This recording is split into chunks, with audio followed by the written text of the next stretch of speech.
Bismillahirrahmanirrahim. Alhamdulillahirabbil alamin wassalatu wassalamu ala asyrafil mursalin nabiyina Muhammadin wa ala alihi wa sahbihi wa man tabi'ahum bi ihsanin ila yaumiddin. Amma ba'd.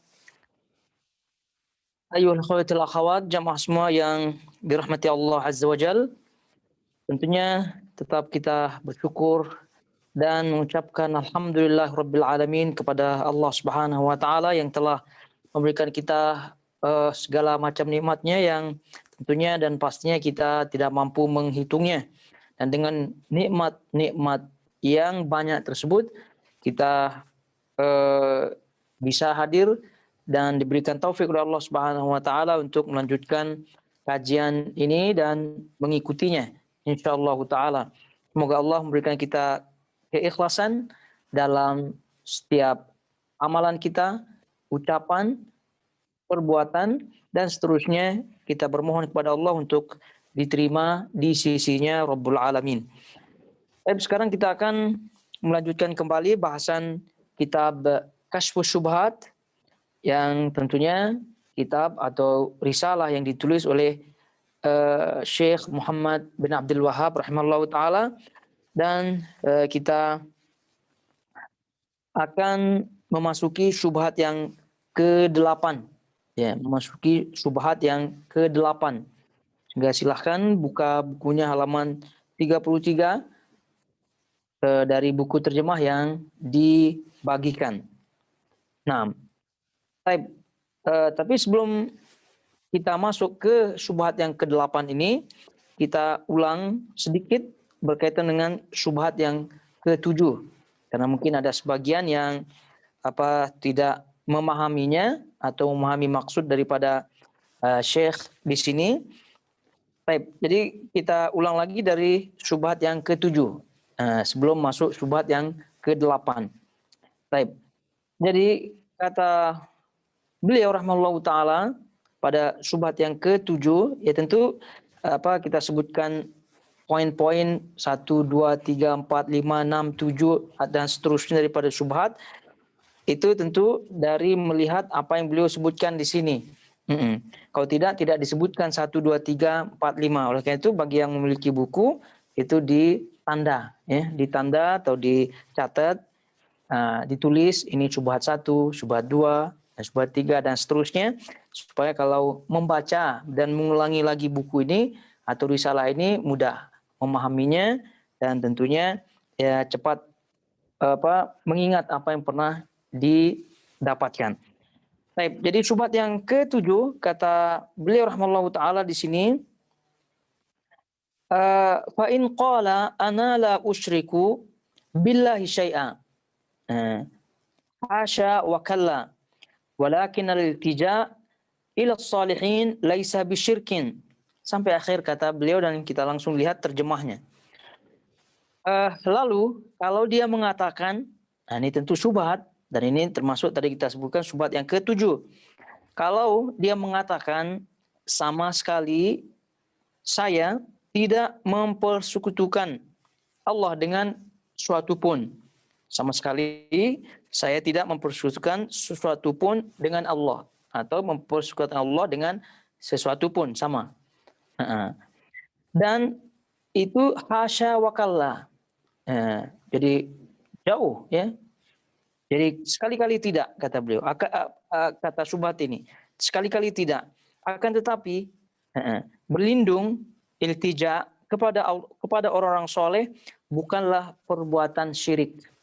Iltija kepada orang-orang soleh bukanlah perbuatan syirik. Iltija maknanya berlindung, ya, berlindung kepada orang-orang yang soleh. Kata mereka bukanlah perbuatan syirik. Jadi ini syubhatnya. Jadi mereka mengklaim, menghukumi diri mereka, memastikan diri mereka tidak syirik. Tapi yang mereka lakukan adalah sekedar minta perlindungan, berlindung. Oleh karena itu kata beliau rahimahullahu taala, maka katakan kepada dia, yaitu sebagai jawaban daripada syubhat ini, jika kamu sudah mengakui, ya, bahwasanya Allah telah mengharamkan syirik, itu melebihi daripada mengharamkan zina, dan kamu mengakui pula bahwasanya Allah tidak akan mengampuni dosa syirik. Nah, ini disepakati oleh kita semua tentunya. dan juga oleh yang menyampaikan ucapan atau syubhat tadi. Ini semua disepakati bahwasanya syirik itu lebih dahsyat daripada perbuatan zina. Dan bahwasanya syirik itu tidak akan diampuni oleh Allah Subhanahu wa taala. Taib ini disepakati.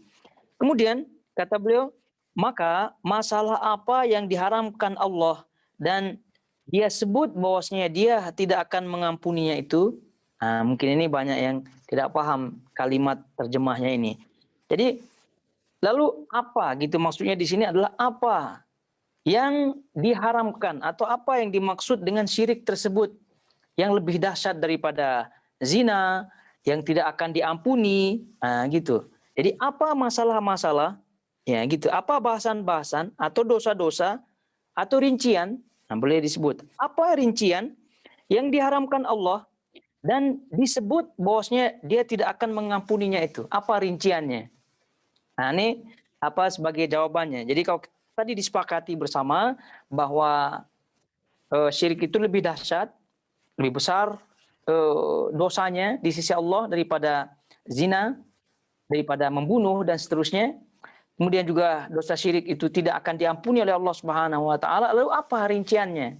Apa saja rincian daripada syirik yang lebih besar dari itu, dari dosa-dosa yang apa rinciannya? Nah, itu maksudnya. Kemudian kata beliau, pasti dia tidak akan tahu. Pasti dia tidak akan tahu. Maka katakan lagi kepadanya, lantas atau kemudian bagaimana kamu membebaskan dirimu dari melakukan syirik sementara kamu sendiri tidak mengetahui syirik itu? Atau bagaimana Allah mengharamkan syirik itu atas kamu dan dia menyebut bahwasanya dia tidak akan mengampuni dosa syirik itu sementara kamu tidak menanyakan apa itu syirik dan tidak mengetahuinya? Apakah kamu mengira bahwa Allah mengharamkan syirik tapi tidak menerangkannya kepada kita? Nah ini jawabannya adalah jawaban sebagaimana kita sebutkan, ini jawaban tegas, menantang dari beliau, karena tantangan yang beliau sampaikan ini justru malah sebagai apa itu yang mengalahkan orang atau yang menyebutkan syubhat tadi. Ya, kalau kita melihat, kita ulangi lebih dekat dan lebih dalam lagi. Syubhat ini mengatakan, mengklaim dirinya tidak syirik, ya, tidak syirik. Tapi dia hanya sekedar iltija, berlindung saja. Lalu kita giring dia, maksudnya kita ajak dia untuk atau kepada hal-hal yang disepakati dulu. Oke, sekarang kita sepakati syirik itu lebih besar dosanya daripada dosa-dosa besar yang lain dan tidak akan diampuni oleh Allah. Lalu ketika ditanya, apa rincian-rincian syirik itu? Katanya pasti tidak tahu. Nah, lalu oleh karena itu ada dua hal di sini, ada dua jenis orangnya, ya, orang yang menyebut syubhat ada dua. Yang pertama adalah memang dia tidak tahu, ya, memang dia tidak tahu hakikat daripada syirik. Kemudian yang kedua, suudzon pada Allah Subhanahu wa taala, dan itu justru malah lebih dahsyat lagi, kufur. Jadi tidak tahu. Jadi kedua-dua hal keadaan yang ada pada orang yang menyebut syubhat ini, baik itu dia tidak tahu secara langsung ataupun dia suudzon kepada Allah, itu kedua-dua keadaan menjadi hal yang mengalahkannya. Pertama, dia tidak tahu. Kalau dia tidak tahu, langsung tidak tahu, gitu ya, tidak tahu, berarti dari mana hukumannya ini? Kenapa bisa mengklaim, kenapa boleh mengklaim langsung diri tidak syirik? Sementara masyhur di kalangan ahli fikih menyebutkan hukum itu bergantung kepada gambaran permasalahan. Al-hukmu far'un an tasawwurihi. Jadi hukum itu bergantung pada gambaran permasalahan. Jadi kalau jelas gambaran permasalahannya, maka hukum yang dihasil pun akan bagus. Tapi kalau gambaran permasalahannya itu tidak jelas, maka tidak jelas hukum yang diambil. Ini sekarang dia tidak tahu apa itu rincian syirik, apa itu masalah-masalah yang masuk ke dalam kesyirikan. Terus dia menghukumi diri dia, mengklaim diri dia tidak syirik. Ini berarti menyelisihi hukum menyelisih hukum. Karena dia tidak mengetahui apa itu rincian syirik, lalu tiba-tiba dia mengatakan aku tidak syirik. Bagaimana? Nah, sementara tadi kaedahnya adalah hukum itu bergantung pada gambaran permasalahan. Jadi kalau seorang yang menjawab, jadi dia akan menjawab dengan bagus, bergantung dengan soalan. Ya kalau soalan itu bagus disampaikan, ya jadi difahami lalu akan dijawab. Dengan itu sering kita mendengar ada istilah fahmu soal nisful jawab. Fahmu soal, memahami pertanyaan itu bagian atau setengah bagian daripada jawaban. Nah, jadi memahami soalan, pertanyaan itu setengah daripada jawaban. Jadi kalau orang sudah paham soalannya, ada gambarannya, maka itu udah ibarat dia telah memiliki setengah daripada jawaban. Selanjutnya mudah akan menjawab. Nah, tapi kalau tidak memiliki paham, jadi soalnya tidak paham, lalu bagaimana akan menjawab? Begitu juga dengan keadaan orang seperti ini. Rincian syirik, apa itu syirik? Apa hal-hal yang masuk ke dalam kesyirikan tidak tahu. Lalu masuk akalkah dia menghukumi dirinya sebagai tidak tidak menjadi orang yang syirik kepada Allah? Tidak masuk akal. Yang tidak lebih masuk akal lagi adalah orang-orang yang menerimanya. Nah, itu yang pertama. Yang kedua, suudzon kepada Allah Subhanahu wa taala. Buruk sangka. Dan ini tentu kufur, buruk sangka kepada Allah.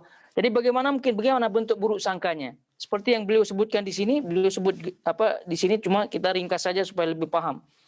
Bahwa bagaimana mungkin Allah Subhanahu wa taala menghukumi sesuatu yang sangat-sangat dahsyat tapi tidak menerangkannya. Dalam hal ini syirik. Bagaimana mungkin Allah Subhanahu wa taala menyebut syirik itu adalah dosa yang paling besar yang tidak akan diampuni, tapi Allah tidak menjelaskan apa itu syirik. Tidak merincikan apa itu syirik, Nabi tidak sebut apa itu syirik. Ini muhal, tidak masuk akal, mustahil. Dan itu yang disampaikan oleh Al-Imam Malik rahimahullahu taala yang dinukil oleh Imam Al-Harawi, Al-Imam Al-Harawi dari Al-Imam Syafi'i. Imam Syafi'i mengatakan ketika Imam Malik ditanya tentang tauhid. Jadi kata beliau, faqala Malik, Imam Malik mengatakan, muhal an yudhanna bin Nabi SAW annahu allama ummatahu al-istinja walam yu'allimuhum at-tauhid. Mustahil bagi Nabi SAW mengajarkan umatnya tentang istinja. Bagaimana bersuci daripada najis, ya, bagaimana mengangkat hadas, baik besar maupun kecil, wudu, mandi dan seterusnya. Nah, tapi tidak mengajarkan umatnya masalah tauhid. Ini kata Imam Malik mustahil.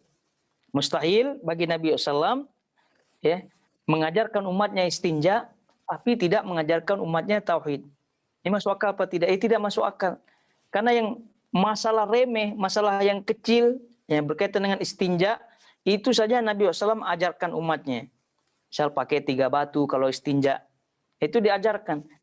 Ya itu masalah tauhid yang lebih besar daripada itu semua, itu pasti Rasulullah SAW ajarkan. Nah, oleh karena itu bagi mereka yang suudzon kepada Allah Subhanahu wa taala, ini tentu kufur, ya, yang mengatakan atau yang menganggap bahwa Allah Subhanahu wa taala dan Rasulnya tidak mengajarkannya. Oleh karena itu dalam hal ini masuk juga di dalam jawaban kita bahwa orang-orang seperti ini malas menuntut ilmu. Kenapa tidak bertanya? Kenapa tidak bertanya? Oleh karena itu jawaban terakhir daripada beliau ini adalah jawaban menantang, tadi kita sebutkan. Jadi kata beliau, kita ulangi yang terakhir, apakah kamu mengira bahwa Allah mengharamkan syirik tapi tidak menerangkannya kepada kita? Ini kalau jawabannya ya, berarti kufur yang tadi kita sebutkan. Nah, ini dia ayul khaitul akhwat semuanya yang syubhat yang ke-7. Syubhat yang ke-7. Jadi insya Allah paham ya, syubhat yang ke-7. Kemudian kita memasuki syubhat berikutnya.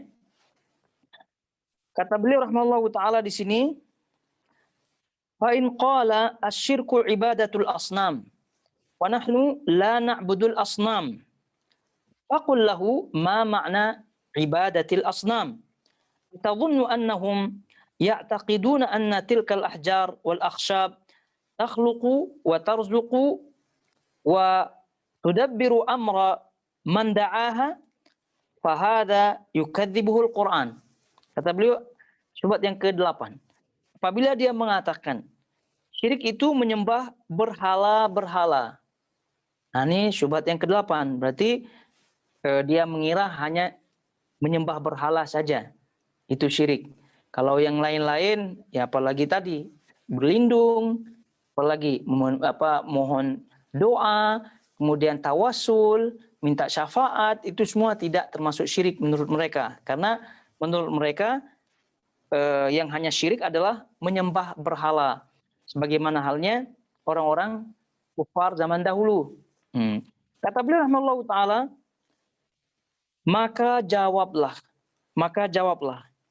Apa makna menyembah berhala-berhala itu? Apa yang kamu maksud? Menyembah berhala. Ini ditanya dulu. Karena kebanyakan orang jahil. Tidak paham apa yang diucapkan. Jadi maka jawablah. Apa makna menyembah berhala-berhala itu? Apakah kamu mengira bahwasanya orang-orang musyrik itu beriktikad atau berkeyakinan bahwa kayu-kayu yang mereka sembah dan pohon-pohon itu yang menciptakan dan yang memberi rezeki dan yang mengatur urusan orang yang berdoa kepadanya? Apakah ini yang kamu maksud dengan menyembah berhala apa tidak? Yaitu kita ulangi, orang musyrik itu berkeyakinan bahwa berhalanya itulah yang memberikan rezeki, yang mengabulkan doa, mengatur urusan yang orang yang berdoa. Nah, kalau demikian, kata beliau, pendapatmu itu tidak dibenarkan oleh Al-Quran. Nah, sebagaimana yang tertera atau yang tersebut dalam firman Allah Ta'ala, Qul man yarzuqukum minas sama'i wal ard amman yamliku as-sam'a wal absar wa man yukhrijul hayya minal mayyiti wa yukhrijul mayyita minal hayy wa man yudabbirul amra fasayaquluna Allah. Jadi kalau memang itu yang kamu anggap sebagai menyembah berhala, artinya orang-orang musyrik menyembah berhala dengan keyakinan berhala tersebut yang memberikan mereka rezeki, yang mengatur urusannya, maka ini keliru. Karena orang musyrik sendiri tidak berkeyakinan dan tidak berakidah seperti itu, sebagaimana disebut dalam Al-Quran ini. Katakanlah, siapakah yang memberi rezeki kepadamu dari langit dan bumi? Dan siapakah yang kuasa menciptakan pendengaran dan penglihatan? Dan siapakah yang mengeluarkan yang mati dari yang hidup? Dan siapakah yang mengatur segala urusan? Nah, jadi mereka orang-orang kafir itu akan menjawab, maka mereka akan menjawab Allah. Nah, berarti ini Al-Quran menyalahkan pendapatmu kalau berpendapat bahwa mereka orang-orang musyrik, orang kafir berkeyakinan bahwa berhala yang disembah adalah memang benar-benar yang memberikan rezeki. Ini keliru karena Al-Quran langsung tidak menyebutkan hal itu.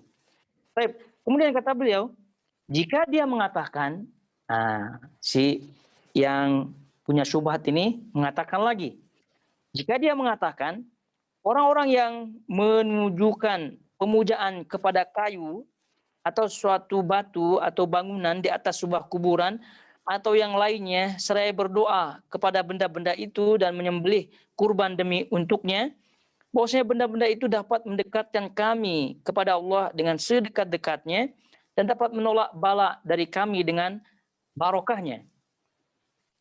Maka katakan Anda telah jujur menjawab. Jadi kalau yang pertama, karena Al-Quran, kita sebutkan Al-Quran membantahmu, artinya ucapan kamu tidak benar kalau orang musyrik meyakini bahwa berhalanya lah yang benar-benar memberikan mereka rezeki. Ini Al-Quran yang membantahmu. Terus kalau dia mengucapkan lagi, artinya mengatakan yang lain, ya, mengatakan yang lain. Oh tidak, misal dia katakan seperti yang disebut, oh tidak, orang-orang yang menuju atau yang memuji menyembah berhala tersebut, ya, menyembah berhala tersebut, mereka tidak berkeyakinan seperti itu. Tapi katanya mereka berkeyakinan benda-benda itu dapat mendekatkan kami kepada Allah dengan sedekat-dekatnya dan dapat menolak bala dari kami dengan barokahnya. Nah, berarti ini alasan kedua, gitu ya. Nah, kalau demikian alasan kamu, ini kata Syekh Muhammad Abdul Wahab mengajarkan kepada kita, maka katakan kepadanya, Anda telah jujur menjawab. Nah, Anda telah menjujur. Artinya benar. Karena apa? Karena orang-orang musyrik di zaman dahulu pun berkeyakinan seperti itu, bahwa mereka menyembah berhala, ya, berkorban untuk berhala, bukan karena mereka meyakini berhalanya yang menciptakannya, yang memberikan rezeki kepadanya, tidak, tapi untuk mendekatkan mereka kepada Allah Subhanahu wa taala melalui perantara berhala tersebut sedekat-dekatnya kepada Allah Subhanahu wa taala. Karena itu tidak heran Syekh mengatakan di sini, katakan kepada mereka yang memiliki syubhat ini, Anda telah jujur menjawab. Dan hal itulah yang kamu kerjakan di sisi batu-batu, bangunan-bangunan yang ada di atas kuburan dan yang lainnya. Nah, kenapa demikian ya? Karena memang faktanya seperti itu ya. Pergi ke kuburan, kuburan wali, kuburan kiai, kuburan tuan guru, kuburan orang-orang keramat, yang dikeramatkan, itulah keyakinan mereka, yaitu tawassul, harapannya orang yang meninggal itu akan mendekatkannya kepada Allah Subhanahu wa taala, itu semua sama dengan apa yang diyakini oleh orang kafir. Kemudian kata beliau rahimahullahu taala, si penentang itu mengakui, si penentang itu maksudnya yang memiliki syubhat tadi, yang menentang, mengakui bahwa perbuatan orang-orang semacam itu sama saja dengan menyembah berhala. Si penentang itu yang menentang mengakui bahwa perbuatan orang-orang semacam itu sama saja dengan menyembah berhala. Baik. Jadi kalau sudah disebutkan demikian, ya, sebutkan demikian, diterangkan bahwa faktanya Al-Quran membantah kalau orang-orang musyrik pergi ke berhalanya dengan keyakinan berhala tersebut memberikan rezeki, tapi mereka berkeyakinan bahwa berhalanya lah yang mendekatkan mereka sedekat-dekatnya kepada Allah. Kemudian faktanya, kalian pergi ke kuburan dan seterusnya, kan itu akidahnya. Ya, bukan berkeyakinan bahwa si kuburan itu yang mengabulkan doanya, tidak. Tapi kan itu dijadikan perantara. Jadi kalau udah demikian adanya, tidak ada bedanya antara Anda dengan orang-orang musyrik zaman dahulu. Oleh karena itu si penentang itu katanya, kata beliau, mengakui kalau demikian nanti mereka akan mengakui bahwa perbuatan orang-orang semacam itu sama saja dengan menyembah berhala. Ya tentu penentang yang insaf istilahnya, penentang yang mencari kebenaran. Kalau memang hobinya menentang ya tidak akan mengakui ya, tidak akan mengakui. Kalau udah demikian adanya, kalau udah hobinya menentang ya, kita pun tidak melawan dia diskusi, apalagi debat. Baik. Kemudian kata beliau rahimahullahu taala, perlu juga dikatakan kepadanya lagi. Perlu juga dikatakan kepadanya lagi. Ucapanmu syirik itu menyembah kepada berhala, apakah yang kamu maksud? Apakah yang kamu maksud? Bahwa syirik itu khusus kepada penyembahan berhala saja, sedangkan bergantung kepada orang soleh serta berdoa kepada mereka tidak termasuk syirik. Padahal ini dibantah oleh ayat yang disebutkan Allah dalam kitabnya tentang kekufuran orang-orang, tentang kekufuran orang yang selalu bergantung kepada para malaikat, Nabi Isa dan orang soleh.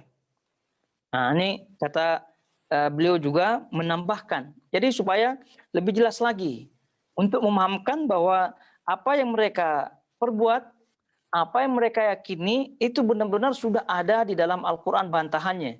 Sudah ada dalam Al-Quran bantahannya.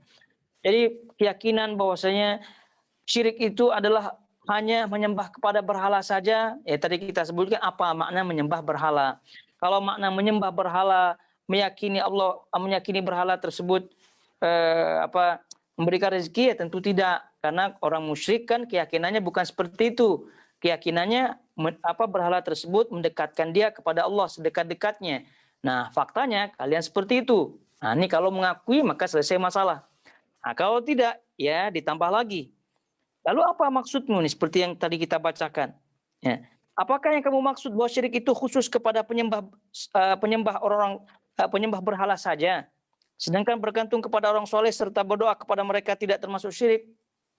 Nah, jadi kalau mendefinisikan, kalau menurut definisi Anda tadi bahwa syirik itu adalah menyembah berhala, berarti membatasi kesyirikan itu hanya menyembah berhala saja.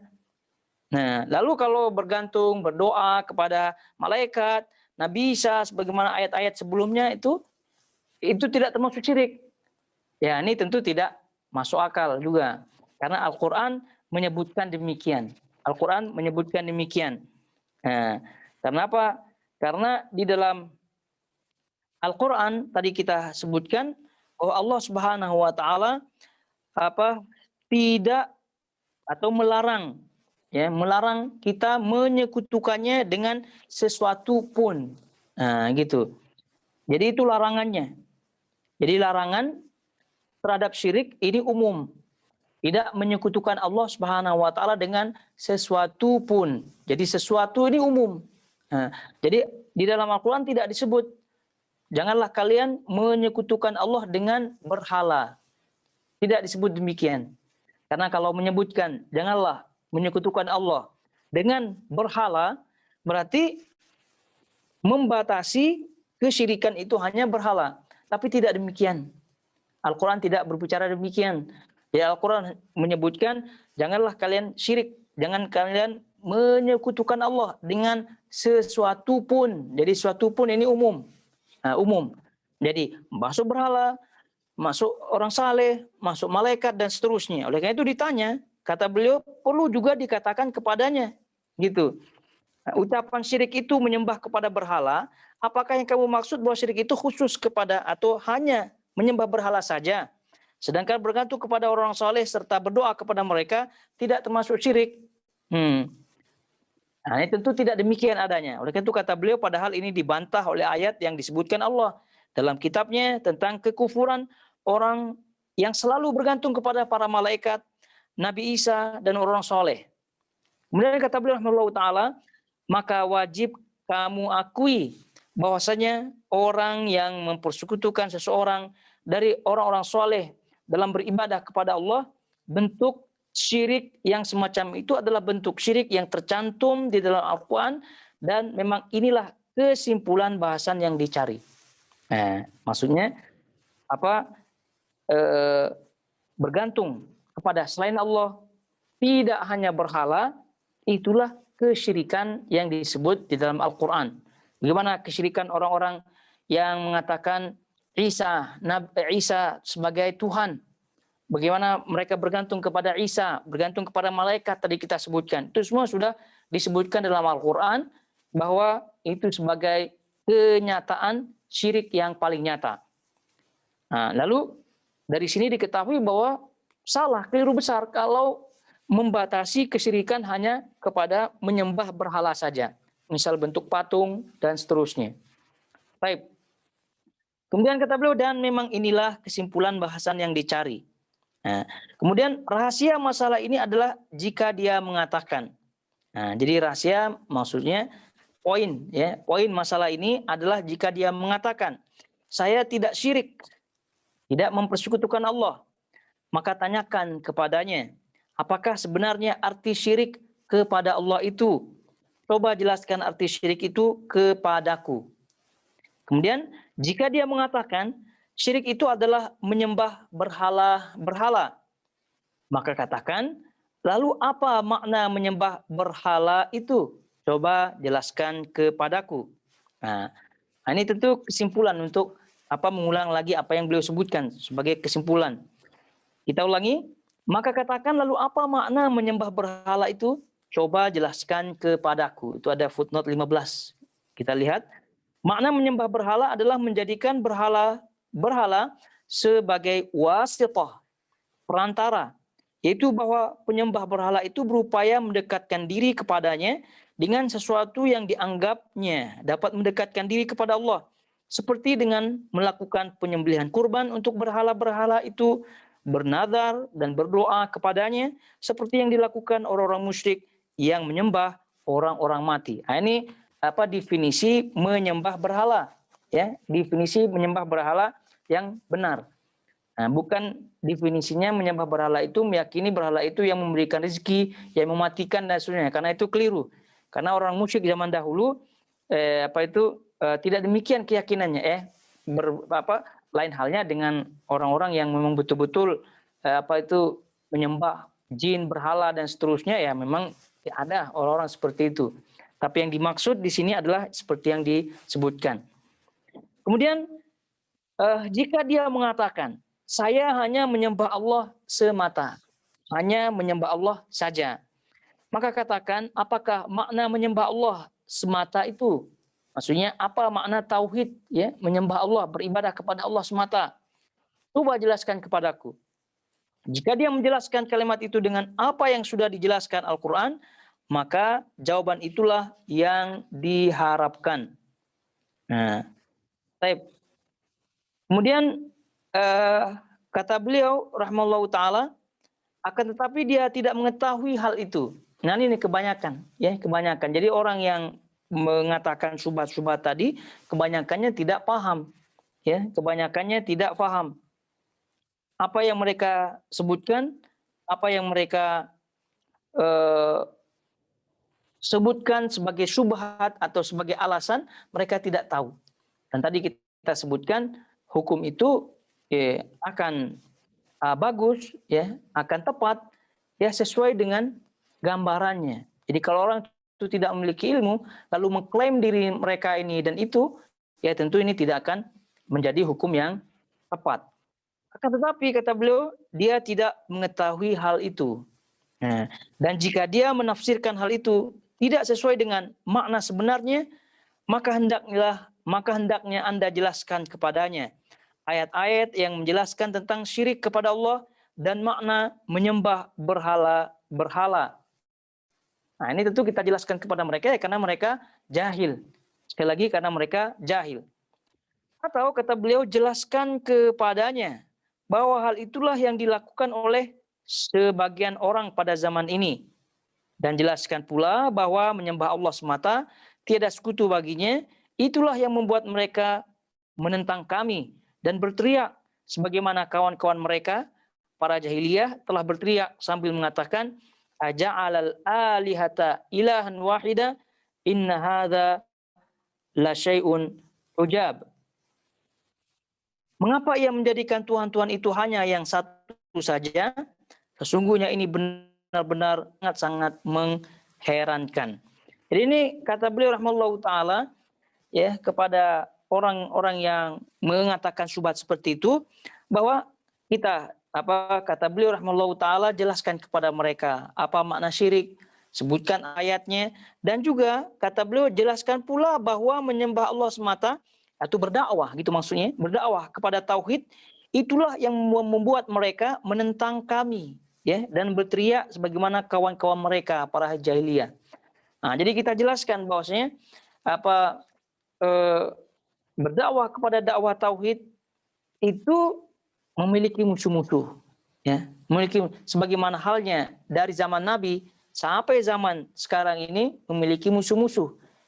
Nah, memiliki orang-orang yang tidak suka kepada orang-orang yang mendakwahkan dakwah tauhid ini. Jadi ini dijelaskan, kata beliau, dijelaskan kepada mereka apa itu syirik, sebutkan ayat-ayatnya, jelaskan semampunya, kemudian jelaskan bahwasanya kesyirikan-kesyirikan seperti itu diperbuat, ya, dilakukan di zaman ini. Kemudian orang-orang yang mendakwahkan dakwah tauhid itu dimusuhi, ya, dimusuhi sebagaimana halnya orang-orang jahiliyah zaman dahulu memusuhi Nabi SAW dan berteriak, nah, gitu, berteriak sambil mengatakan sebagaimana dalam ayat ini tadi, mengapa ia menjadikan Tuhan-Tuhan itu hanya satu saja? Nah, ini tentu orang-orang jahiliyah seperti ini, ya. Kenapa Nabi SAW berdakwah mengatakan bahwasanya Allah hanya satu? Ya, yang disembah, yang berhak disembah la ilaha illallah, satu. Jadi konsekuensinya maknanya berhala-berhala tadi tidak akan diakui. Oleh karena itu dia teriak gitu ya dengan sekuat suaranya, mengapa ia menjadikan Tuhan-Tuhan itu hanya satu saja gitu. Sesungguhnya ini benar-benar suatu hal yang sangat mengherankan. Ini kata mereka mengherankan. Ya. Nah, sebagaimana halnya teriakan-teriakan orang jahiliyah zaman dahulu, begitu juga ya orang-orang yang tidak suka dengan dakwah tauhid, orang yang suka dengan amalan kesyirikan, dengan berbagai syubhatnya, dengan berbagai macam alasannya, itu pasti akan berteriak-teriak seperti teriakan mereka, seperti ini. Dan faktanya dari zaman ke zaman teriakan tersebut tidak pernah putus. Dari zaman ke zaman teriakan tersebut tidak pernah sirna, tidak pernah hilang, dan bahkan lebih, dan lebih. Melihat faktanya sekarang, ya, baik di dunia nyata, terlebih lagi di dunia maya, itu sudah banyak teriakan-teriakan yang meneriakkan orang-orang yang berdakwah kepada dakwah tauhid. Teriakan dengan nada fitnah, teriakan dengan nada tuduhan, teriakan dengan nada memburuk-burukkan, dan seterusnya daripada teriakan-teriakan. Namun ya sebagaimana pepatah, kafilah anjing menggonggong, kafilah berlalu. Ya gitu, biarlah anjing menggonggong, kafilah berlalu. Biarlah mereka berteriak, kita tetap berdakwah di atas jalan tauhid. Gitu. Kemudian kata beliau, halaman 36 masih ya, di paragraf yang terakhir, apabila Anda sudah tahu bahwa hal yang dinamakan oleh orang-orang musyrik pada zaman ini, disebut hal, di situ ada footnote yang ke-17 ya. Hal, jadi apabila Anda sudah tahu bahwa hal telah terdahulu ucapan Syekh, itu penulis rahimahullah ta'ala, dan Anda sudah tahu bahwasanya tauhid yang mereka ingkari adalah tauhid ibadah, yang oleh orang-orang musyrik pada zaman kita dinamakan al-i'tiqad. Ini ucapan beliau, sehingga rujuknya kepada ucapan beliau, dan disebut di footnote-nya kembali. Jadi bahwa apabila Anda sudah tahu bahwa hal ini, maksudnya yang diingkari oleh orang-orang musyrik adalah tauhid uluhiyah, bukan tauhid rububiyah. Yang dinamakan oleh musyrik pada zaman ini dengan al-i'tiqad adalah merupakan syirik yang dimaksud dalam Al-Quran, dan Rasulullah SAW memerangi manusia lantaran syirik itu karena syirik, karena syirik itu. Maka ketahuilah bahwasanya bentuk syirik orang-orang dahulu itu lebih ringan dari bentuk syirik orang zaman ini. Hal ini karena dua hal. Baik, ini kata beliau rahimahullah ta'ala, sungguh pun orang-orang musyrik zaman dahulu, kesyirikan yang ada pada mereka itu pada tauhid uluhiyah, bukan rububiyah. Sehingga kata beliau rahimahullah ta'ala, kesyirikan orang-orang di zaman ini beliau tentu berbicara di zaman beliau dahulu ya, apalagi zaman kita sekarang.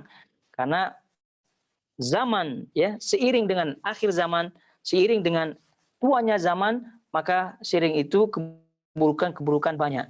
Jadi tidaklah ada datang suatu zaman, kata Nabi SAW, melainkan zaman setelahnya lebih buruk, lebih banyak keburukannya daripada zaman sebelumnya. Oleh karena itu kesyirikan orang-orang di zaman sekarang itu lebih dahsyat, kata beliau, daripada kesyirikan orang-orang zaman dahulu. Hal ini karena dua hal. Alasannya karena dua hal. Kata beliau rahimahullah ta'ala, yang pertama, bahwasanya orang-orang dahulu tidak melakukan kesyirikan, tidak menyembah dan berdoa kepada malaikat. Tidak menyembah dan berdoa kepada malaikat. Tidak pula menyembah dan berdoa kepada para wali dan berhala-berhala, di samping menyembah dan berdoa kepada Allah kecuali dalam keadaan senang.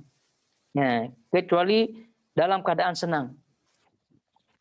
Sedangkan itu susah, mereka mentuluskan ikhlas gitu ya, ibadah dan doa mereka kepada Allah. Ini alasan yang pertama. Bahwasanya orang musyrik di zaman dahulu ya, itu mereka berdoa kepada selain Allah, berlindung kepada selain Allah, bertawassul kepada selain Allah, mendekatkan diri mereka kepada selain Allah melalui perantara melalui perantara sesembahan-sesembahan mereka itu ketika dalam keadaan tenang, dalam keadaan tidak ada masalah, dalam keadaan gembira, dalam keadaan senang, sebagaimana beliau sebut.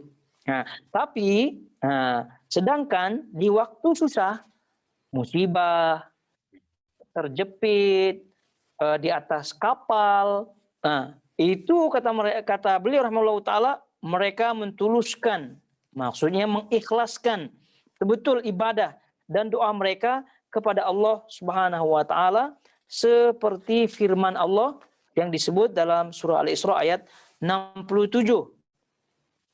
Wa idza massakumud durru fil bahri dhalla man tad'una illa iyyah falamma najjakum minal barri a'radtum wa kana al-insanu kafura.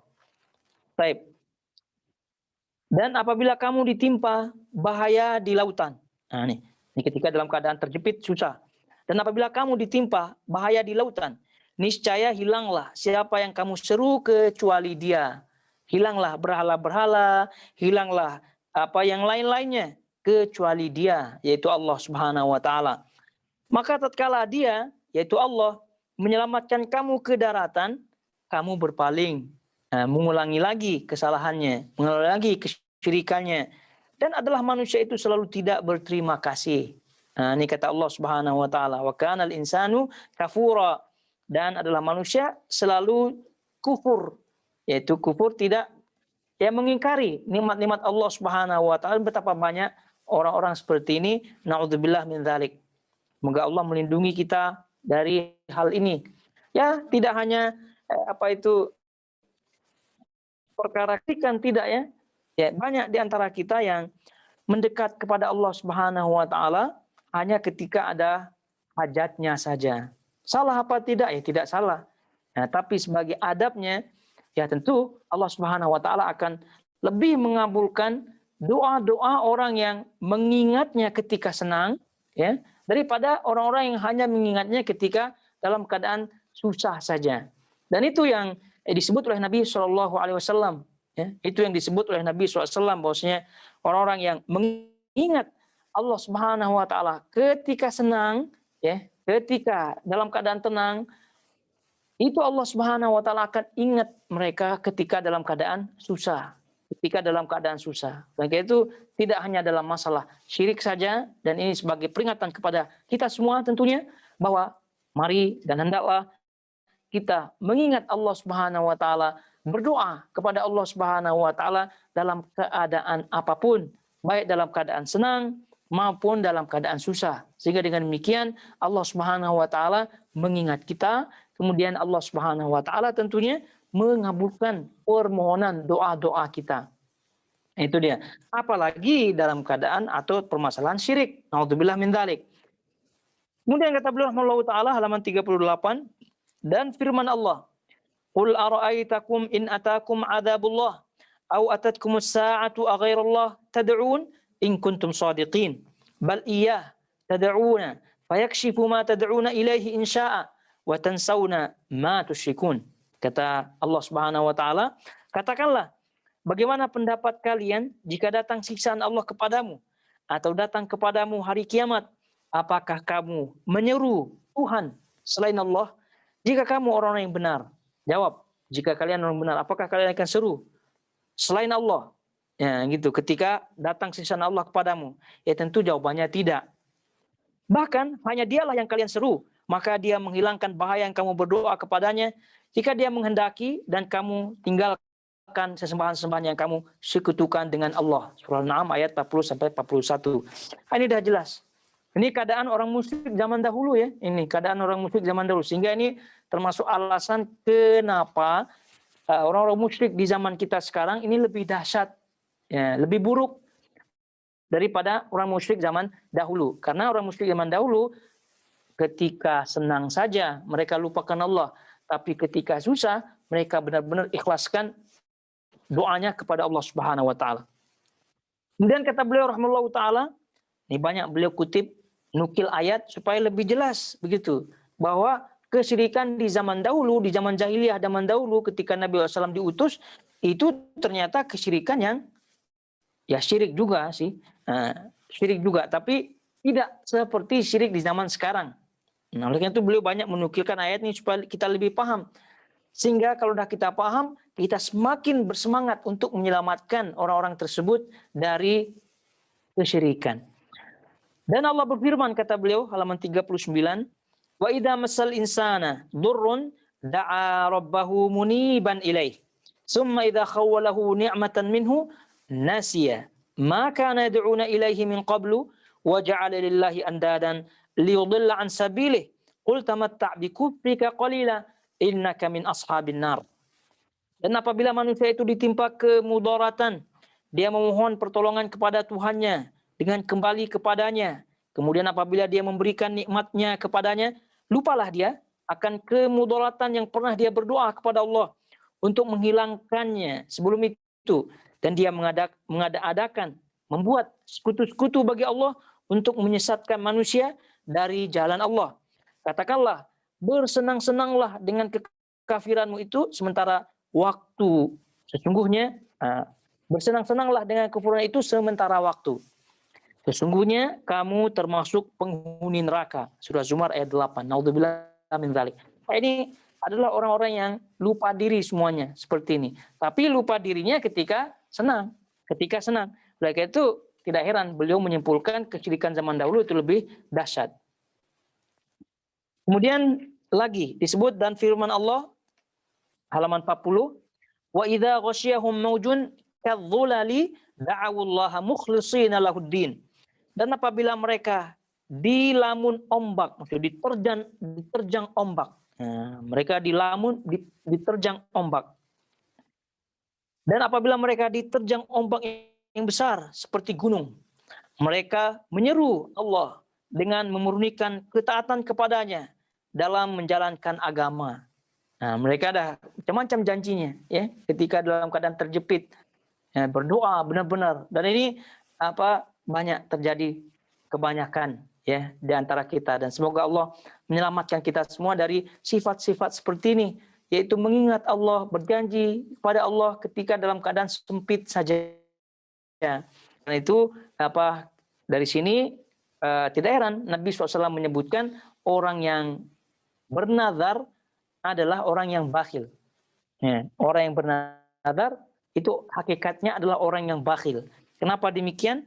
Karena dia mewajibkan atau dia berjanji, ya, seolah-olah dia berjanji dengan mewajibkan dirinya taat kepada Allah Subhanahu wa taala yang ketaatan itu pada hakikatnya tidak diwajibkan sebelumnya oleh Allah. Ya, tapi untuk menunjukkan gitu ya, benar-benar ikhlasnya dia kepada Allah, kalau dapat ini, kalau diberikan ini, kalau dihilangkan ini, dijauhkan dari ini, maka saya akan ini. Puasa contohnya. Saya akan nyumbang ini contohnya. Nah, itu bakhil. Kenapa tidak menyumbang terlebih dahulu? Kenapa tidak puasa terlebih? Ya, begitu. Nah, ini bakhil. Kayak itu banyak yang menyesal dan bertanya, begitu ya.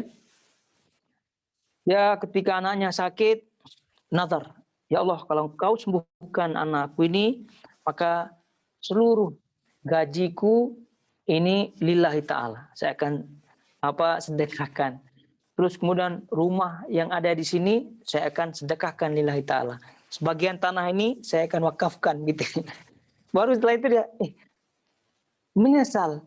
Ini jatuh apa tidak ini? Begitu katanya. Ini gimana hukumnya? Karena udah semua ini udah lepas semua ini dah. Kalau Allah Subhanahu wa taala sembuhkan anaknya seperti itu. Ya belum sembuh. Ya, tapi udah sadar seperti itu baru. Ini gimana nih? Kalau udah nazar, hilang semua gajinya, semua gimana? Ukurannya sampai demikian lah. Ya jangan seperti itu. Jadi karena itu ingatlah kepada Allah Subhanahu wa taala waktu tenang, waktu senang, sehingga tidak perlu adanya nazar-nazar. Dan bahkan tadi nazar itu adalah orang-orang yang bakhil, orang-orang yang pelit. Begitu. Nah, balik kepada orang-orang musyrik zaman dahulu, ini keadaannya gitu. Jadi kalau mereka dalam keadaan sempit, ya mereka mustahil tidak pergi kepada berhalanya. Kemudian kata beliau rahimahullahu taala halaman 40, Maka barang siapa yang faham masalah yang sudah dijelaskan oleh Allah dalam kitabnya ini, yaitu bahwasanya orang-orang musyrik yang diperangi Rasulullah SAW itu mereka berdoa, menyeru kepada Allah, dan berdoa pula kepada selain Allah dalam keadaan senang. Sedangkan di waktu ditimpa bahaya dan susah, mereka hanya berdoa kepada Allah semata. Tiada sekutu baginya, dan mereka tinggalkan para penghuni kubur yang selalu mereka seru, ya Sayyidi, ya Sayyidi. Dengan demikian semakin teranglah baginya perbedaan antara bentuk syirik orang-orang zaman kita dan bentuk syirik orang-orang terdahulu. Jelas. Ini jelas. Nah, itu tidak hanya dalam permasalahan kesyirikan, jadi kita ambil pelajaran begitu. Kita ambil pelajaran. Jangan sekali-kali, jangan pernah melupakan Allah Subhanahu wa taala dalam semua hal. Semua hal yang pernah kita sebutkan, dari buka pintu keluar rumah, kita tunjukkan benar-benar kita ingat Allah dengan berdoa bismillah. Tawakkaltu 'ala Allah, la haula wala quwwata illa billah, pernah kita jelaskan maknanya. Itu menunjukkan betul-betul orang itu ingat kepada Allah Subhanahu wa taala. Ini masalahnya buru-buru, atau masalahnya gimana mau berdoa, ya maksudnya tidak ingat kepada Allah Subhanahu wa taala, lalu bagaimana mau ingat doa. Jadi banyak orang buka pintu rumah keluar dah bismillah. Nah, itu saja. Ya tidak sebut bismillah malah. Jadi itu menunjukkan lupa kepada Allah. Jadi doa-doa keluar rumah yang simpel-simpel sajalah. Keluar rumah, kemudian berkendaraan, makan, itu semua bentuk daripada mengingat Allah. Kalau yang hal-hal simpel-simpel seperti itu saja tidak diucapkan doanya, mau makan saja lupa baca bismillahnya, maka tidak baca bismillah. Ya, lalu apakah orang ini disebut boleh atau patut disebut mengingat Allah? Ya tentu tidak. Jangan sebut zikir istighfar 100 kali, jangan sebut zikir pagi, zikir petang, jangan sebut sholatnya tahajud, jangan sebut ini makan saja lupa gitu, baca bismillah. Makan pun masya Allah tangan kiri gitu ya, kononnya orang masya Allah orang barat lah gitu.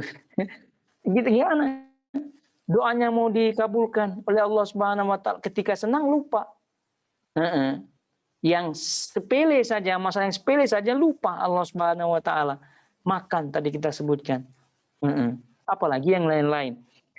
Kemudian kata beliau rahimahullahu taala, namun mana orang yang hatinya faham masalah ini dengan pemahaman yang dalam, hanya Allah tempat memohon pertolongan untuk menuju ibadah yang sebenarnya kepadanya. Nah, begitu.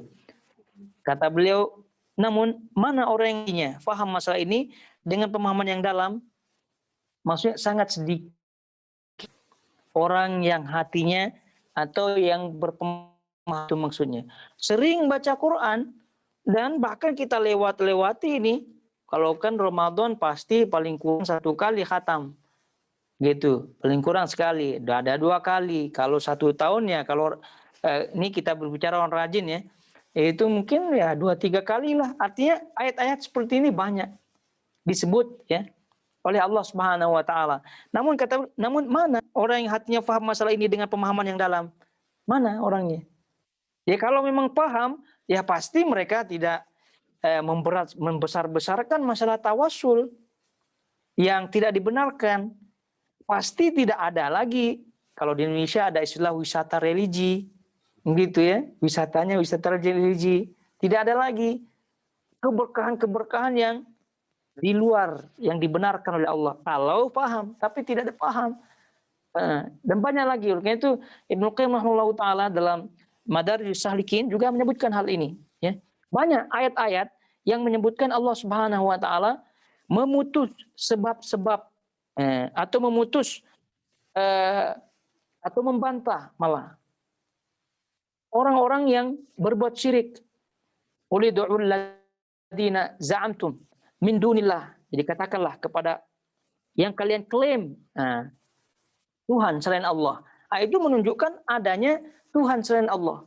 Dan ayat-ayat seperti itu banyak. Ayat-ayat seperti itu banyak. Yang menunjukkan Allah Subhanahu wa taala membantah itu semua. Tapi lagi-lagi kita sebut apa yang disebut oleh Syekh Muhammad bin Abdullah. Namun tetapi mana orang yang hatinya faham masalah ini dengan pemahaman yang dalam? Mana? Artinya sangat sedikit sekali. Padahal banyak kali disebut, banyak kali dibaca, tapi tidak paham juga. Mati-mati tawasulnya, mati-mati salawat nariyahnya, dan lain-lain daripada kesyirikan-kesyirikan yang dibuat. Baik, selanjutnya halaman 41. Kata beliau rahimahullah ta'ala, yang kedua, itu alasan bahwasanya kenapa orang dahulu kesyirikannya lebih ringan daripada orang sekarang. Yang kedua, bahwasanya orang-orang dahulu itu di samping menyembah Allah, mereka berdoa kepada orang yang sangat dekat di sisi Allah. Baik itu para nabi atau para wali ataupun malaikat. Dan juga mereka menyembah, berdoa kepada pepohonan dan batu-batu yang semua itu tunduk dan taat kepada Allah. Tidak maksiat kepadanya. Sedangkan orang-orang zaman kita, di samping menyembah Allah, mereka berdoa kepada orang yang tergolong manusia paling fasik, dan orang yang mereka seru itu justru orang yang mereka sebut-sebut sendiri banyak melakukan kejelekan-kejelekan, keburukan-keburukan, mulai dari zina, mencuri, meninggalkan sholat, dan lain-lain. Nah, ini tentu fakta di zaman beliau ini tentunya ya, di zaman beliau. Oleh sebab itulah pernah kita sebutkan di muqaddimah biografi beliau rahimahullahu taala, pernah kita sebutkan bahwa memang zaman beliau lahir, zaman beliau itu dahsyat, kesyirikannya dahsyat. Mekah, Madinah jangan sebut.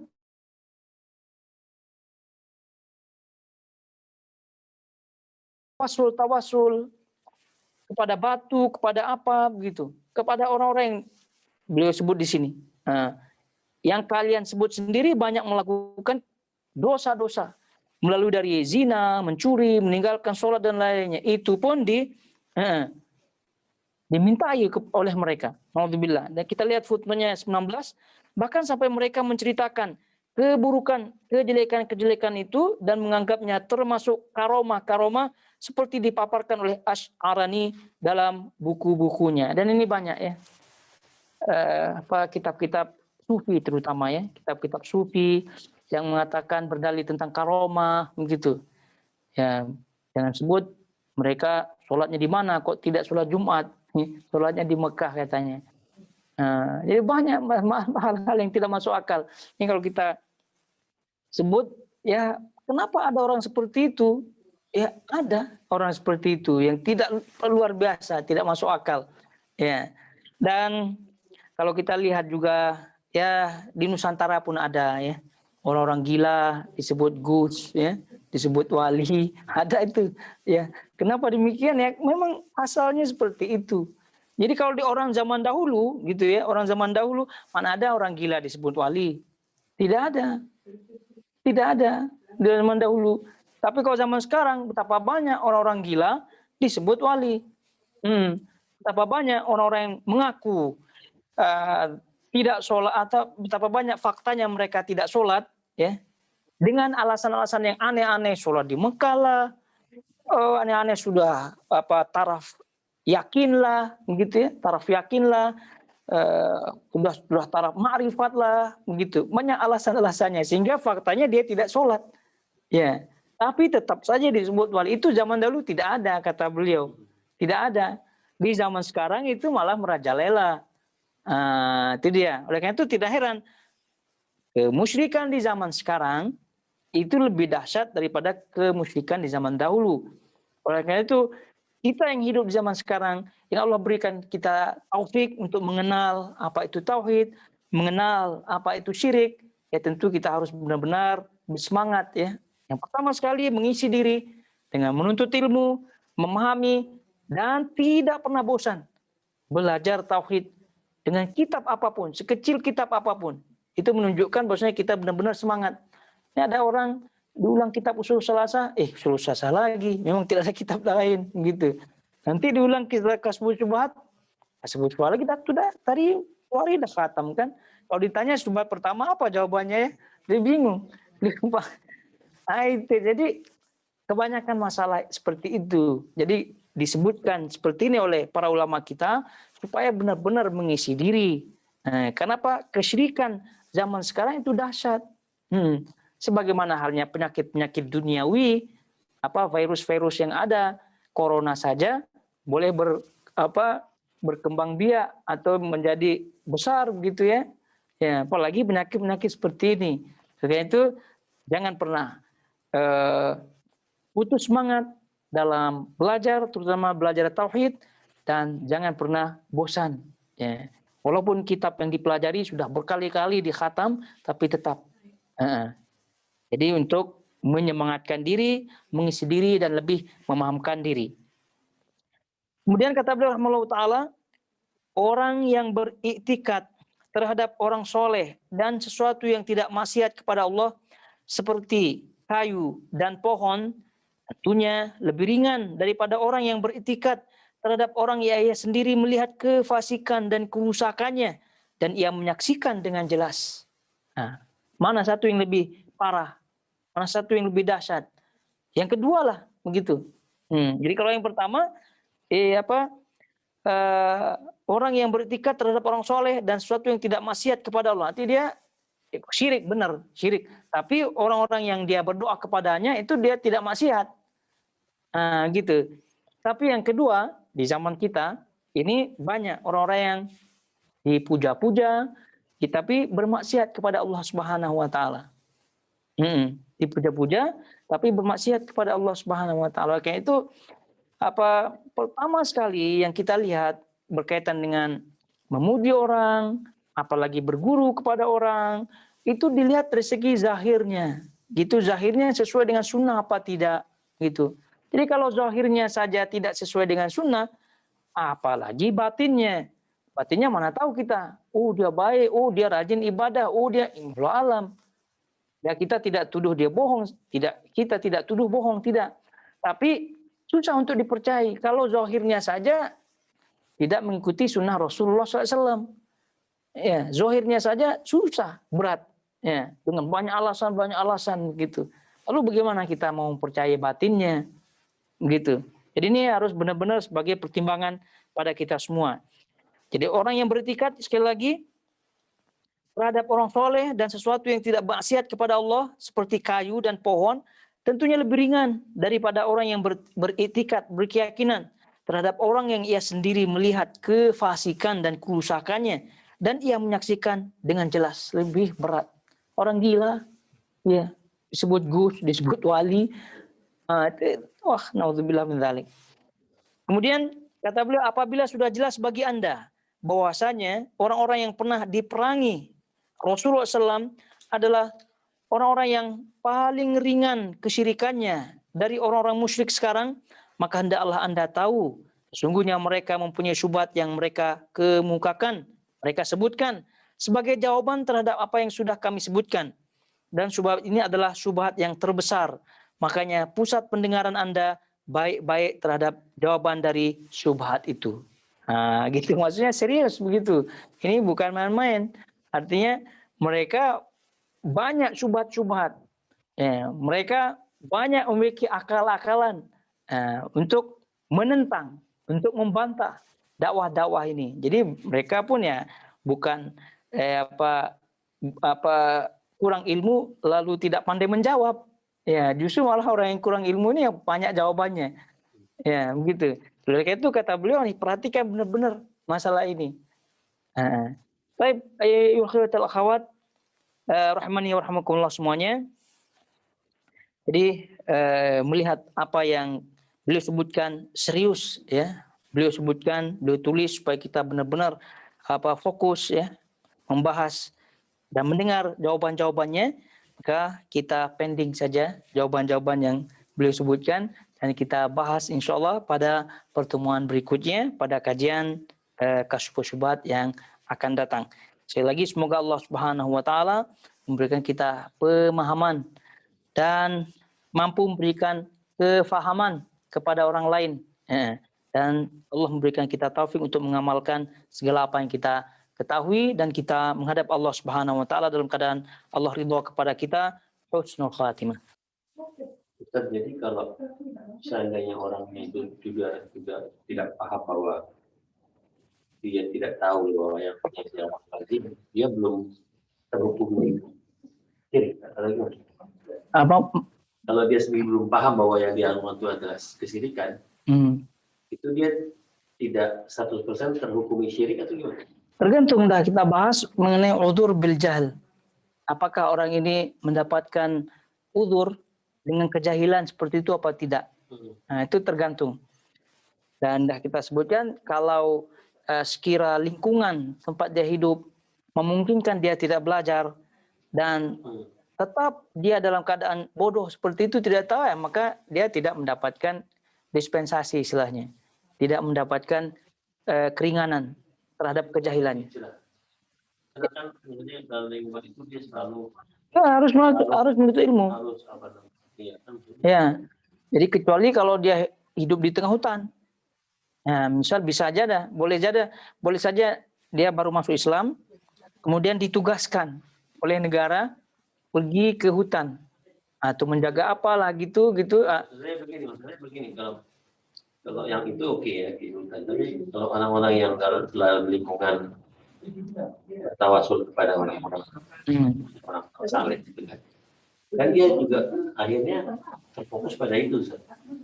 Nah, orang-orang yang mengikuti ini apakah juga terhukumi sama dengan orang-orang yang disembah ini, yang orang-orang yang dimintain tawasul ini? Kalau ini kan sudah jelas, memang dia sudah tahu, dia rasanya bangga dengan dia di istilahnya dimintain tawasul gitu. Tapi kalau orang-orang yang nggak paham ini bahwa yang dilakukan sebenarnya salah, itu tetap tidak bisa didapat keringanan. Kenapa? Karena dia hidup bukan hanya di lingkungan itu. Jadi kalau mau mencari kebenaran, dia belajar yang lain. Nah, gitu. Jadi secara keumumannya bahwa orang-orang seperti itu tidak mendapat keringanan. Jadi tetap disebut orang-orang syirik kepada Allah, musyrik. Ya. Nah, ini hukumnya secara umum tentunya. Jadi adapun secara individu, orang per orang, ya tentu ini case per case ya. Jadi kita lihat ya, tentu harus didakwahkan, harus diajak diskusi, harus ditegakkan hujah. Nah, tapi secara keumuman orang-orang seperti itu karena tidak mencari, mereka tidak mendapat keringanan.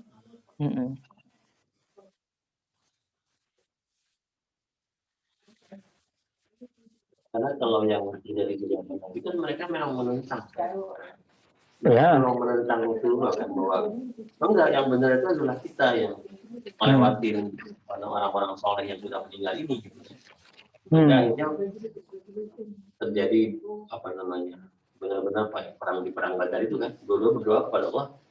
Yang satu merasa bahwa Rasulullah itu memecah belah, ya, Abu Jahal kan, karena Rasulullah kan harus langsung kepada Allah gitu kan. Jadi kesyirikan mereka tuh memang secara nyata memang mereka meyakini bahwa mereka lebih benar daripada Rasulullah kan. Ya, itu akibat keyakinannya ya. Dilihat dari segi keyakinan yang lain. Itu keyakinan kepada Rasul. Apa yang dibawa Rasul mereka tidak minta. Tapi di sini sekarang fokus bahasanya adalah dia dengan berhalanya. Apa keyakinan dia dengan berhalanya? Ini jadi poin bahasan. Jadi keyakinan mereka terhadap berhalanya adalah berhala tersebut yang mendekatkan dia kepada Allah. Bukan meyakini berhala itu yang memberikan rezeki. Ya. Jadi sama saja kan. Ya, jadi dari sisi poin seperti ini sama. Oleh itu karena dia sama, dihukumi syirik. Kalau poin memusuhi Rasul dan seterusnya itu poin lain lagi. Maka mendustakan Rasul. Dan sebenarnya mereka juga yakin bahwa mereka juga menyembah Allah kok. Ya. Jadi itu poin bahasan lain. Oleh karena itu dia bilang, oh saya cinta Rasul. Oh saya cinta Allah. Maka datang subat-subat yang beliau sebut ini untuk zaman kita sekarang. Yang mengaku diri Islam, yang mengaku cinta Rasul, yang mengaku cinta Allah, tapi berlindung. Iya, makanya versinya lebih bahaya lagi. Iya. Zaman dulu ya. Iyalah. Kalau zaman dulu memang langsung. Ya. Yang namanya musuh dalam selimut kan lebih bahaya daripada musuh yang secara langsung nampak. Nah, yang namanya penyakit luar ya, itu kan lebih ringan daripada penyakit dalam. Ya kalau luar kan kelihatan dia, nampak. Jadi mudah untuk diobati. Kalau kita mendengar dakwah itu sebenarnya kita harus bertanya pada diri kita kan. Kita ini maksudnya pasti orang-orang yang alhamdulillah sudah tahu ya bahwa harusnya langsung, nggak ada lagi yang lewat. Ya, oleh karena itu kita selalu minta hidayah kepada Allah, ya. Jadi kalau orang itu minta hidayah kepada Allah, insya Allah Allah tunjuk. Pasti Allah tunjuk. Allah maha kuasa untuk menunjuk cara. Ya. Ini masalah doa. Doa untuk dapat hidayah saja susah disebut. Malah didoakan ustadz-ustadz yang Wahabi Salafi ini. Didoakan dia. Doakan keburukan maksudnya. Terus kalau udah gitu gimana mau dapat hidayah? Terus kalau gitu apakah tetap juga mendapatkan keringanan karena kejahilannya? Kan tidak mungkin. Apakah tetap diberikan uzur ya dengan kejahilannya? Ya tidak. Jadi dia bilang, saya kan tidak tahu bagaimana. Ya Anda tidak tahu kenapa sebabnya. Anda tidak tahu kenapa tidak mencari. Anda tidak tahu kenapa tidak berdoa. Banyak bukti-bukti bahwa orang itu kalau memang betul-betul ikhlas berdoa kepada Allah, ya pergi umroh, betul-betul dia minta, ya Allah tunjukkanlah aku jalan yang benar, Allahumma arinal haqqa haqqa warzuq. Betul-betul dia balik ke Indonesia. Alhamdulillah. Dengan izin Allah, dia beli rumah di satu kompon. Nah, kompon itu rupanya ada masjid di situ. Masjidnya, imam-imamnya adalah orang-orang yang sunnah, yang tahu nih. Nah, jadi belajar dia. Jadinya kan dia tidak terbayang. Ya, balik umroh. Ini cerita dia langsung kan. Nah, terus sampai nangis-nangis dia gitu. Gimana ceritanya Pak begini? Oh, saya berdoa karena dulu kan dia terlena banyak apa gitu ya. Jadi dia pergi umroh gitu menangis-nangis di depan Ka'bah begitu kepada Allah gitu maksudnya. Balik-balik umroh, qadarullah ada rumah dijual gitu kan di satu kompon tuh. Jadi dia beli. Ya. Jadi beli dan masjid di kompon itu ya memang dia selalu soalnya imam-imamnya imam-imam jemputan lah istilahnya, imam-imam undangannya awal-awalnya itu sunnah-sunnah. Nah, dari situ dia mengenal. Jadi ya jalan yang tidak terduga-duga. Asalkan tulus ikhlas begitu. Ini masalahnya bagaimana mau dapat hidayah? Ustadz Wahabi Salafi ini didoakan keburukan olehnya. Iya. Jadi gimana mau dapat hidayah? Wassallallahu ala nabiyina Muhammad wa ala alihi wa sahbihi wasallam. Subhanakallahumma bihamdik asyhadu an la ilaha illa anta astaghfiruka wa atubu ilaik. Wassalamualaikum warahmatullahi wabarakatuh.